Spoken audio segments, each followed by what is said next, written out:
মুক্তিযোদ্ধা এটা কোনো দলের বিশেষ কোনো দলের নয়, দলের দলীয়করণের ব্যানারে তারা আবরিত করে রেখেছিল। প্রথমে আমাদের দল বাংলাদেশ জাতীয়তাবাদী দলের পক্ষ থেকে, আমাদের নেত্রী বেগম খালেদা জিয়া তারেক রহমানের পক্ষ থেকে, অগণিত আমাদের নেতা কর্মীর পক্ষ থেকে মহান আল্লাহ রাব্বুল আলামিনের কাছে শুকরিয়া আদায় করি।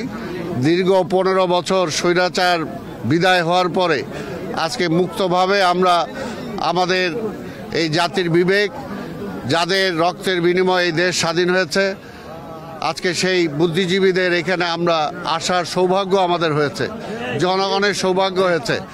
এতদিন মুক্তিযোদ্ধা, বুদ্ধিজীবী, শহীদ বুদ্ধিজীবী এটা একটা দলের দলীয়করণের ব্যানারে তারা আবরিত করে রেখেছিল।